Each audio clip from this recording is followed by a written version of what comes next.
When the Ant Bully game was first requested, I will say that I wasn't exactly brimming with anticipation. But you might say I was talked into it. Aw, for the love of crumb cake. Or is that, bullied into it? Initially, I was reluctant to see the Ant Bully. Like many people, I saw it as just another Ant movie, and this actually put me off. Oh, sure. Why not? You know, considering we already have an Ant movie. And another Ant movie. Haven't I seen you somewhere before? But eventually, I was convinced. Part of what swayed me was the fact that this movie involves Nicolas Cage voicing the Wizard Ant. Collect heal! Who knows magic, because... well, he's Nicolas Cage. Of course he's magic. I mean, he doesn't exactly go full-on Cage in this movie. Nicolas Cage fans all know what I'm talking about. There you are! But he unironically plays a good part. Let's have a nice chat. I thought the voice acting on the whole was pretty good, and the animation too is fine. Nothing spectacular, but pretty goddamn okay. Yay! That was great, sweetie! So what's this movie about? Well, it's about a boy shrunk to the size of an ant by an ant sorcerer. If I had a nickel for every time that happened, I'd have one nickel. And his name is Lucas. Indeed, this movie follows young boy Lucas Nickel, bullied and belittled by some neighborhood kids, and he consequently winds up taking out his anger on an ant mound, leading to the ants referring to him as the Destroyer. An exterminator, aka the Cloud Breather, manages to surreptitiously obtain Lucas's signature, permitting him to dispose of the ants for good. A potion is then used to shrink Lucas to their size, courtesy of Zoc, the aforementioned wizard ant. Or as I like to call him, Nicholas Mage. Lucas is condemned to hard labor, and must learn the ways of the ants. Eventually, he and the ants must then find a way to stop the exterminator before the entire colony is eliminated. Bye-bye. One thing I noted with this movie is that it's very much aimed for a younger audience. There's a great deal of toilet humor, and I personally found it largely unengaging. Please wipe my little bottom for me. Wipe me. Oh, please. Wipe me. Good God! That's not to say I think it's a bad movie, I just didn't care for it much. I also found myself feeling somewhat sorry for the quote-unquote villain of the movie, the Exterminator. Yes, he does manage to obtain Lucas's signature in a dishonest way, and I understand why the audience would root for the ants because, well, they're all gonna die if the Exterminator isn't dealt with, but his defeat seems, I don't know, a little extreme? What he does is immoral, sure, but in the climactic scenes, the ants subject him to the potion that was used to shrink Lucas, leaving him nightmarishly disfigured. I mean, okay? Yeah, this guy was just doing his job. Much like the Cloud Breather himself, his punishment seems somewhat disproportionate. But we're not here to talk about the movie. As usual, this was accompanied by a tie-in video game. Will these little ants leave a big impression? Or is this game just gonna bug the hell out of me? Again, we witness another one of my finest moments in battle. The game begins with Scout Ant Fugax regaling some creepy-ass ant children with some self-indulgent tales of heroism. That's not the way we learned it in school. You, my child, are the definition of bug-eyed. As I recall, you did have a little help. Wizard Zoc and Hova the nurse ant then appear and decide to tell the kids all about the legendary Lucas Nickel. The Destroyer! And the game is then conveyed in flashback. You'll need to move quickly. These pupas are the future of the colony. We start the game as little Lucas, who simply has to learn how to be an ant. Dude, I already know. I'm not usually one to kiss my own abdomen, but I've been an ant before. I think I know what I'm doing. Ah, the life of an ant. We begin in the hatching chamber, in which we simply need to find some pupas. Nice toss, Two Legs. You can lift the pupas with the X button and throw them by pressing the circle button. One thing I initially found irritating was the automatic jumps. Genuinely, I hate automatic jumps. There are times when he'll stand at the edge of a ledge and Lucas will just fling himself off without warning. Whoa, slow down, boy! I'd ask if you have ants in your pants, but they're bigger than you now, so evidently not. Now and again, you'll find fire crystals. You need to find these in order to become human size. Yes, that's right. Don't go thinking this is an additional thing for 100% completion. You need these crystals to finish the game. You will need to collect 100 of them. I'm sorry, 100? Jesus! Lucas might be small in scale, but this game sure isn't. It's crystal clear to me that this is gonna take a while. Now, first of all, the design of this game is really quite strange to me. It's not bad by any stretch of the word, but the game essentially leaves you to your own devices after this opening. It's not made explicitly clear where to go. Heading to the meeting room permits you access to the game's levels. You can speak to Fugax, Zoc, Hova, and Kreela to start missions. This gives you the impression that you have some autonomy, that you can choose your missions and the order in which you play them, but you actually, can't. The missions unlock one by one as you progress. It's a very thinly veiled linear experience. Clear the predator bugs. And by the way, Zoc here isn't voiced by Cage, sadly, but it's a very good likeness. Truly ant-like. Fugax's missions are all combat-based. Pillbugs. Pillbugs everywhere. The first of which requires you to fend off some pillbugs. Hey, tuck and roll! You can perform a lunge move by pushing the analog stick forward while attacking, and you can also perform a charged spin move by holding down a square button. But this really isn't as interesting as it sounds. Otherwise it just feels as though you just button mash the enemies to death. Nice dick work, kid. Good God! Overall, despite some variety in the moves, the combat is pretty repetitive, clunky, and annoying. And that's a hard pill bug to swallow. Wow. Those bugs won't be coming around here anytime soon. Completing a mission either rewards you with a bronze, silver, or gold medal, and once they've been earned, they can be seen in the ant mound alongside depictions of the various levels. To earn a gold medal, you need to complete the mission without losing all of your energy, while a silver medal is rewarded to you if you lose your energy just once.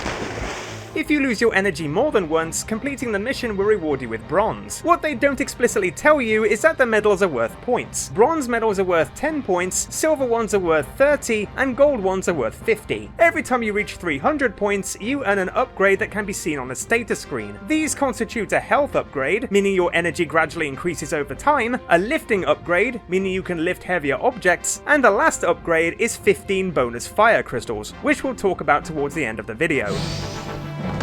The upgrades themselves aren't bad, and it's fairly well paced. Lucas's growth as an honorary ant feels very natural. I'd say he's coming along quite nicely, wouldn't you, Zoc? I just thought it would have been beneficial to, inform you of these upgrades. Black teal! Zoc's challenges usually result in you being given a new weapon. His first mission requires you to save the caterpillars from the predator bugs. That was easy. I'm not sure why the caterpillars are like cows here, but I can dig it. I suppose you could call them cattle pillars.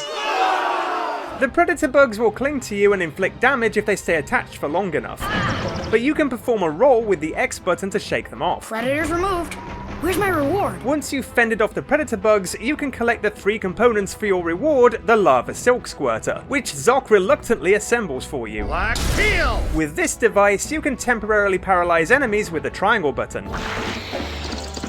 Kreela only has 3 missions for you over the course of the game, the first of which is a foraging mission, in which you need to find and return some sweet rings, protecting them from some rather large enemies. That's right! Giant earwigs! What? Oh, earwigs. Yeah, I wasn't expecting that. Sorry, force of habit. False alarm, folks! If you get hit, and believe me, you will get hit, collecting sweet rocks replenishes your health. Yellow ones fill a health bubble, while red ones completely restore your health. While the movie feels very much geared towards a young audience, I cannot imagine the same audience playing this game and enjoying it. While the game does a decent job conveying the characters, story, and humour of the movie, the difficulty, occasionally creepy visuals, and general lack of direction really make me question if there was much communication between the filmmakers and the game developers. And speaking of communication, one of the main appeals of the game is the use of telepathy.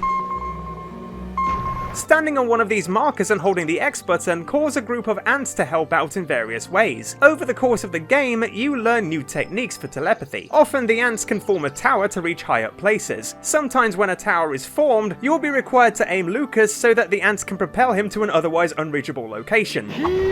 or hop from one platform to the next to get across an otherwise impassable chasm. After a while, the telepathy becomes a little tiresome and repetitive. It doesn't help that the AI isn't always responsive. I sometimes found myself waiting for one last ant to join a group.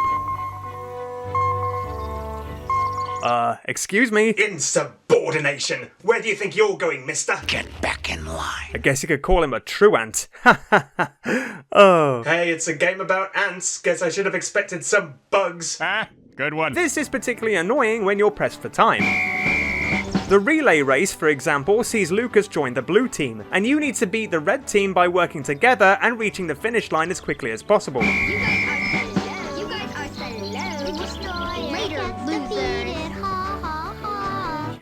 Shut up!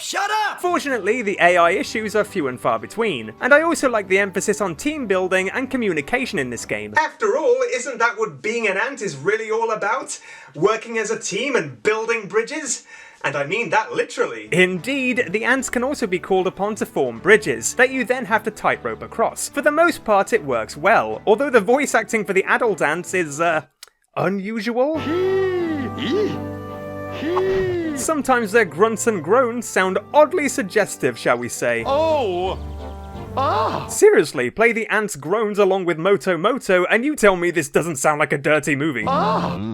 Seems these ants are earthy in more ways than one. Meanwhile, Hova the nurse ants missions are all to do with finding and saving ants. Over here! Over here! These crawlies are creepy, alright. Hello? For example, one mission requires you to find and return some wounded ant children. We need you to help. Roger, Hova. What's our vector, Victor? There's one part of this mission that requires you to lift some obstacles in your path, but the game doesn't tell you what objects you can lift. I'm not sure if you'd put this down to my stupidity or the game's lack of clarity, but in my defense, you have to get extremely close to objects to lift them. I just assumed I wasn't supposed to go down this path, and the whole time you don't have the ant child in your hands, it just won't shut up! Lucas, where are you? I'm literally right here, you twit. Naturally, I decided throwing both Lucas and the child off a cliff would be a better idea.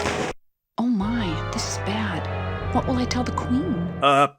Yeah, 2 children just drowned, Hova. And that's your reaction? Seems a bit callous for a nurse. I need you to collect the parts for it and bring them to my lab. Since the KG mage doesn't take too kindly to Lucas, his missions often see him trying to dispose of him by purposely subjecting him to danger. If I didn't know any better, I'd say you're trying to hurt me. I suppose you could say he antagonizes him. His next couple of missions require you to find the pieces for more weapons, namely the dart bow and the seed bombs, and they just happen to be in some rather dangerous places. I must say, I'm a little bewildered by this guy's logic. Like, his intention is clearly to get me killed, and yet if I succeed in finding the weapon parts, surely I'll pose more of a threat to him. I've decided it would be unwise to give a weapon to someone named the Destroyer. And yet you keep sending him on missions to collect weapon parts. Tell me, sir, are you stupid? Despite this, Lucas remains surprisingly obedient and continues to do as he says. How'd you like to take on another mission? Sure. What do you want me to collect this time? The ants might be invertebrates, but I thought you chose some backbone.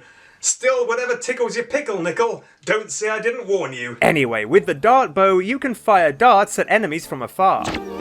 This comes in very handy for airborne enemies, such as mosquitoes, who are a nightmare to deal with in close combat.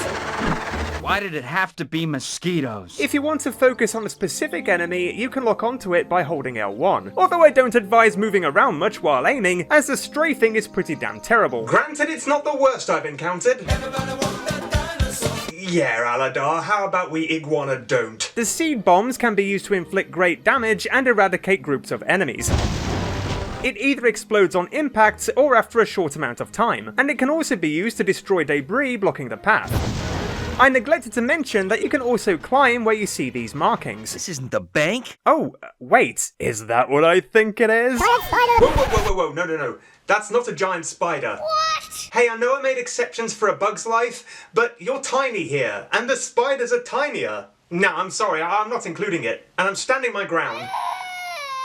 Look, I'm sorry, okay? Oh, you're mean. Yeah, well, you'll get over it.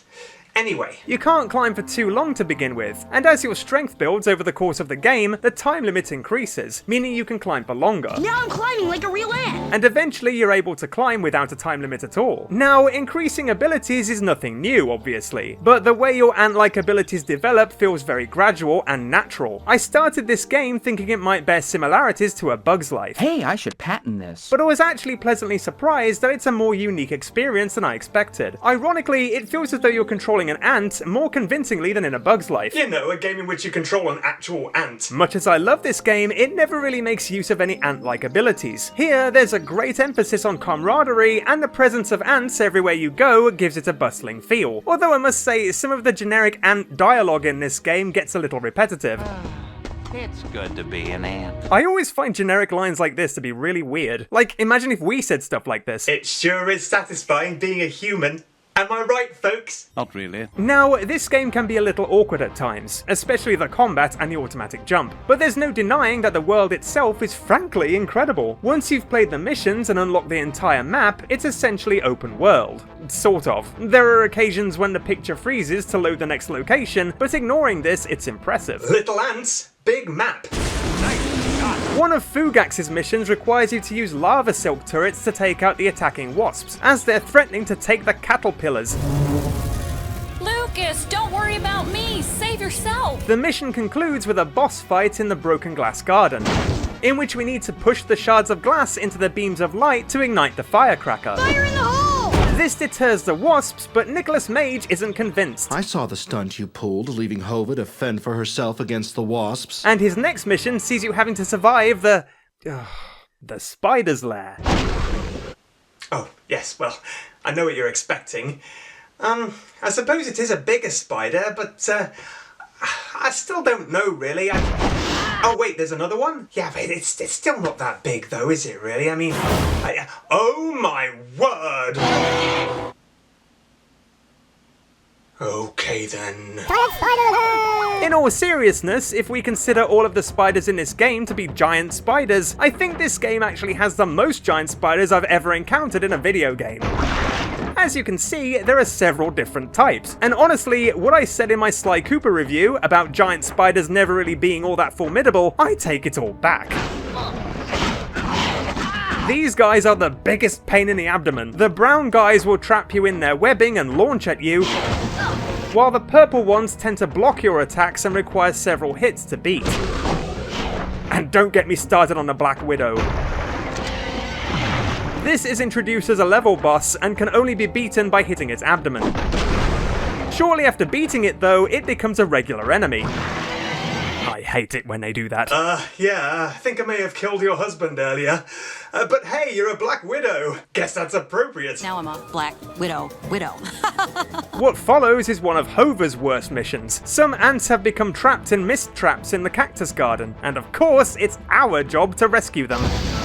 This is obviously timed, as you need to destroy the traps before the ants perish, and they're surprisingly nonchalant about it. Never going near that mist again. There was a telepathy marker on the ground for me to erect a tower in this level, but honestly I couldn't figure out exactly why. I assumed it was to bypass the Black Widow, but I'm really not sure. Really? What do they want me to do here? I'm not a mind reader. Well, I guess I am actually, but you catch my drift. It's after this mission we're rewarded with the goggles, but in typically cryptic fashion, they don't tell you this, at least not verbally. The goggles just randomly appear. By pressing R2, the goggles can detect pheromone trails, highlighting hidden areas and fire crystals with faint sparkles. Things are getting dangerous because we've got ourselves another bug infestation. Fugax then tells us to help eliminate enemies in the Broken Glass Garden and rescue Hova. Yay! From this level onwards, you'll come across dominoes blocking your path. Using telepathy, you need to move the analog stick back and forth to topple them, like... Well, like dominoes. Eventually, we need to protect both Hova and Fugax from the enemies, who will inflict damage on the flowers they're resting on. Honestly, at this stage, I don't know how this colony cope without me. They'll be lucky to still be alive by the time the exterminator gets here. Get the sugar crystals. Creela's final mission sees us having to find sugar crystals in Lucas's house, and the house is somehow even more of a death trap than the outside world. The spiders here are relentless. I am seriously concerned they have an infestation. Maybe the exterminator should be more concerned with this than the ant mound. Destroyer, you knew that going into the human's nest was forbidden. Zoc then instructs Lucas to leave the colony, but it's not long before a big frog attacks and swallows them. Ah! Ugh, thanks, Zoc. Save your thanks for later. You've got a frog to battle right now. What? Frog off? Why me? Fortunately for us, this battle is surprisingly easy. The frog thankfully doesn't move much. You just have to find cover to protect yourself from his tongue and the waves of water when he emerges from the pond. Otherwise, you simply have to use your dart bow to get his attention before dropping a seed bomb in his mouth. Woo! Get that frog some breath freshener. Yes, it's just that easy. How underwhelming. Riveting stuff. Listen, Lucas, I'm in a big jam and I need help. Immediately after Frog Go Boom, Fugax reveals he sent some ants into the house to retrieve some sweet rocks, but they've been caught in the spider's webs. A sticky situation indeed. Honestly, once you get to a certain point in the game, it almost feels like you encounter nothing but giant spiders. And I must say, the ants' voices are oddly comical to me. The screaming just sounds so insincere. Really, they may as well have just used the Wilhelm scream. It's just as impactful. Once you've freed them, the ants then get trapped again. This is getting monotonous. This time in the spider's lair. Once again, the idea here is to find all the ants and eliminate the enemies. Praise the mother! I guess you could say we have to, search the web. Oh my god, why are the crickets so loud?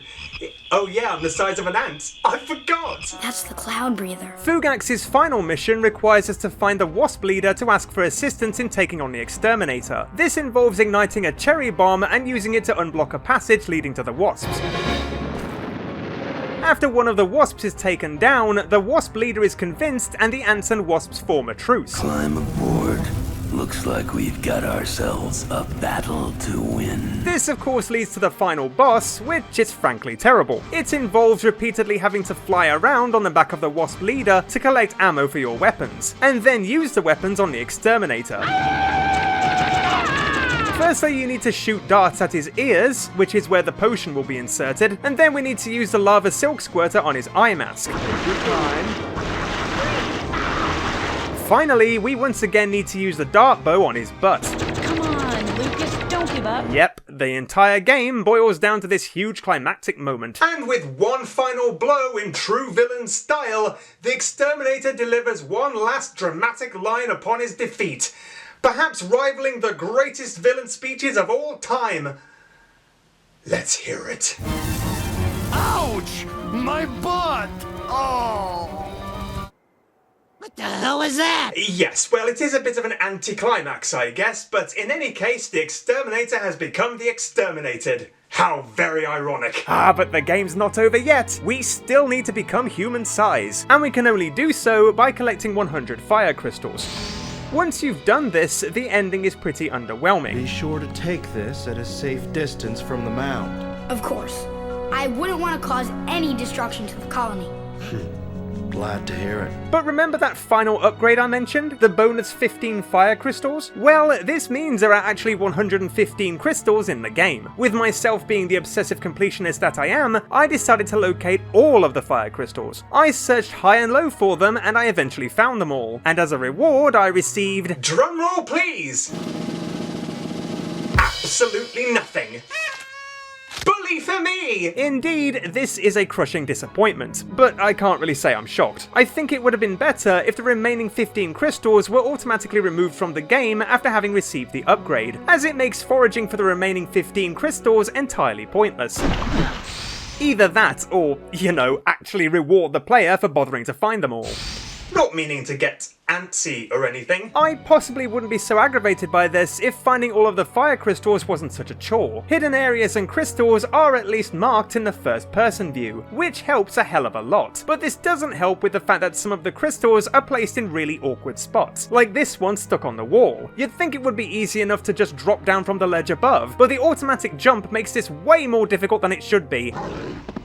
For God's God's sake, man, stop jumping! What's more, the game isn't really that helpful in showing you where the fire crystals are. They tell you how many crystals are in each location on the map, but there are a fair amount of crystals located on the paths between locations, so it doesn't feel as useful as it should be. I spent hours, honest to God, hours, looking for one final fire crystal that the game insisted was in the cactus garden, and I only wound up finding it by pure chance after I'd fast traveled to the broken glass garden. I was technically in the cactus garden, but the game never told me so. There was nothing to indicate that I was there. Well, besides the cacti, obviously. I think it's obvious I'm still a bit prickly about this whole situation. But how much does it impact my views on the game overall? Nice stick work, kid. This game is a mix of good and, well, not so much bad, but typical movie game clunkiness. The combat gets very irritating, particularly with the overuse of giant spiders. The automatic jump feels weird and flimsy, and the lack of explanation is really quite bewildering, considering the target demographic. But once you get into the swing of things, it's actually a largely well-made game. In terms of its scale, it's one of the most impressive movie games I've played in recent memory, and although the use of telepathy gets a little repetitive, I commend the developers for at least trying to be innovative and making it really feel like you're in an ant's world. Despite my grievances, I do actually think that this game is underrated. With some more polished controls, clearer instructions, and an ample reward for 100% completion, this could easily be a solid game. That was easy. As it is though, in spite of its downsides, this game is unexpectedly ant-tastic. Y'all serious? And that would be the end of the bug song. Hey everyone, thanks for watching as usual. I just want to say a massive thank you to everyone who's seen my previous video on the Simpsons Hit and Run. I'm well aware I wasn't 100% accurate when it came to the real life vehicles. As someone who doesn't even drive and has absolutely no knowledge whatsoever when it comes to cars, I seriously tried my best. But the feedback has been largely very positive. I'm actually in the process of putting together a follow-up corrections video, although when it'll be ready,